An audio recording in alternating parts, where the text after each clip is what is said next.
Back at it again, recording in my local fish market. My anime list is a popular website for people to check not only information about the show of the season, but almost all anime that was produced and sometimes some that barely scratch the definition of anime. But hey, it's there, and if you watch my videos you know that is my source to check what are the anime of the season. Being honest, the UI isn't perfect, they could really do some small changes to make things easier to read. The seasonal anime list seems so messy with this bunch of information. You got the icons around each anime, some with a clear summary, others don't. The filter can be confusing because the website don't tell you that you can also remove a tag that you dislike it, and especially since it doesn't reset when you reload the page, so you need to click in the clear all button or inside or then snap your web browser. But with all that complaints aside, it's a great website for finding a great anime of the season, right? The Executioner and Her Way of Life is an action, fantasy and adventure anime of this spring season where we follow Muto Mitsuki, a 17 years old Japanese boy which gets reincarnated in another world.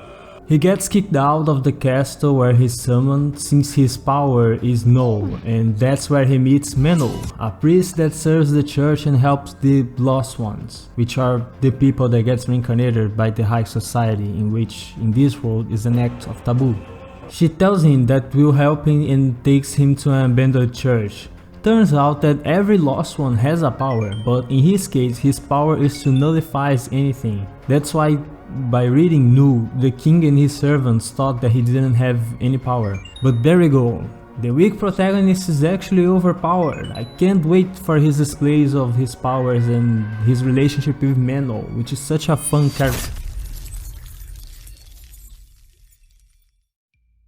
If you noticed my last video, I gave my taste of what made me so tired of Isekai genre and how for the last 6 or more years it's been a shit show of generic stories with just a change of the hook for the viewer. If it is not the Kirito archetype main character, it's probably something edgy like Isekai Mao and Arifureta, or a different premise like me and my friend got reincarnated in another world, but he's now a girl. Is it gay if we start dating? Let's wait for a Jojo Isekai, that might answer the question. Getting back to the topic, Executioner life is really meta. By that I mean that he's aware of the trend of Isekai being in this terrible state and with few good ones. It felt like the marketing team did their research and waited for the right time to start producing this show, so it could stand out between the generic ones.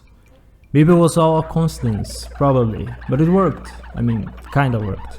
The animation is fantastic, my opinion. I was impressed with the backgrounds and the setting. The fantasy world is not a generic RPG game. They learn with Japan and their technology and build a better society inspired by them. This not only helped in their immersion, but surprised me for giving it a cool world building. Yes, it is a world of swords and magic, but it also has trains, steampunk cars, even the suits and clothing of the random people. May look simple, but this really adds up to it. It felt like the author knew since the start when he or she wanted to deliver, and I love that. The music deserves the praise as well. They are not only using the medieval themes that blends with the scenes, but also enhances it. The fight scenes, which by the way are well animated, we get the claps and a guitar with this flamenco style, and then the impact of the kick stops the music for a second, and then the violins, man, those violins are so good. I couldn't simp this anime soundtrack for an entire hour, believe me. But I'll let you hear it by yourself. We are getting to a few spoilers here. I truly recommend you to check this anime. But if you think you need more, well, the story follows not our generic protagonist, but Menno. The church in this world has a group of priests who are responsible to deal with the lost ones. Because these Japanese kids are powerful, and I mean your average isekai protagonist kind of powerful, and they are really bad to control their newfound powers, which makes most of them walking bombs that can destroy an entire city, possibly the entire world. The priest's role is to kill these lost ones to avoid any disaster. Although as cruel as it looks, these priests have an assets of weapons, gadgets and books that can be used to cast magic. But what is cool about the magic is that it needs to be casted and it's visually appealing seeing that. It's not just flames appearing in the hand and boom, a fireball attack. The road goes its way to tell you the basic of how it works, and now you have to figure out the rules of this system. And this also applies for the Isekai protagonist, which, by the way, Mitsuki wasn't the only reincarnated at the castle at that time, but a Japanese girl called Akari, and Meno is responsible to deal with her. Turns out that even someone as skilled as our priest can kill this girl, since her power is basically a nerfed version of Subaru. Like, she can go back to the last save, but a checkpoint right before she died, at least for now. With someone as dangerous that can bend time itself, Meno is on a quest to try to find a way to kill Akari without raising alarm that she is an assassin instead of this kind-hearted priest. By the way, I don't know where to put this, but here's the thing, I love how the anime gives some bad dialogue to just move on the things, but the anime recognizes this. This show is certainly not expecting the audience to believe that the main character can do things because she is the main character. They go their way to explain why some options that the audience may consider possible aren't possible, and that is proven when her opponent is someone that she can't defeat with her powers alone, an actual challenge where the main character has to work her way to overcome and maybe not able to succeed on it. You know how difficult it is to find this in Isekai? Mushoku Tensei was the last one I can think that did that, and even before maybe Slime Isekai from summer 2021. The characters, by the way, are not great to be honest. Aside from Meno and our gender bent Doctor Strange, the others can be kinda annoying. It's hard to say since it's an early state to judge, but you can already feel that from some scenes. This is mostly my opinion, I can see how people like them, and talking about the bad, the animation is also not perfect. There are some moments where the quality just drops, especially after the first episode. You can see those characters going from 4K to 480p. It's that huge of a difference. However, these were the only bad things I could find about the show. This is truly a great watch, and you can see that the anime community also agrees that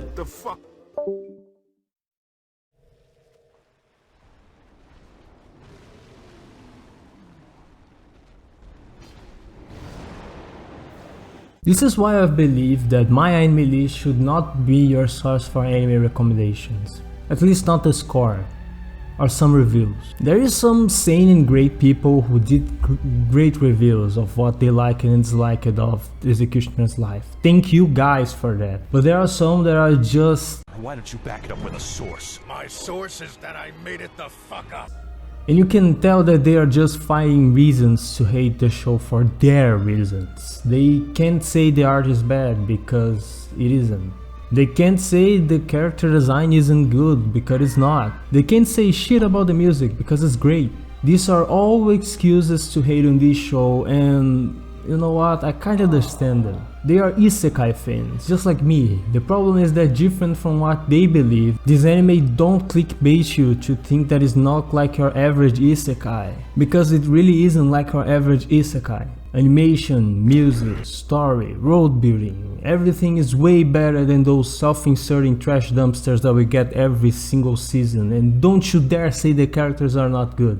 Meno can really deliver this soft and kind-hearted priest when actually being a cold and badass assassin. This goes from both her expression and her voice tone. It's amazing. And if you expect Akari being the shy and cute Japanese girl archetype, sorry pal, she's curvy and flirts with Meno. Also, she's honestly kind. To the point where our protagonist starts to question if these reincarnated people might not all be monsters. Executioner's Life is a hidden gem from the spring season 2022. If you found it, I bet you probably tried some shows that were airing and stumbled at this one. But what it hurts is that even the small community that is watching it is not giving the praise that it deserves. I look at your boy Koumei, which is one of my favorites from the season, being recognized as the great anime that it is.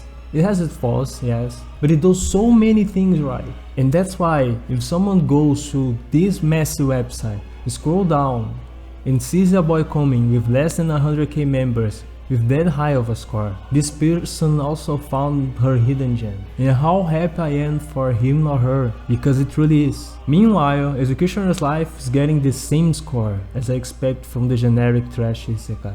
When actually, It's not a wasted potential, but a really good show.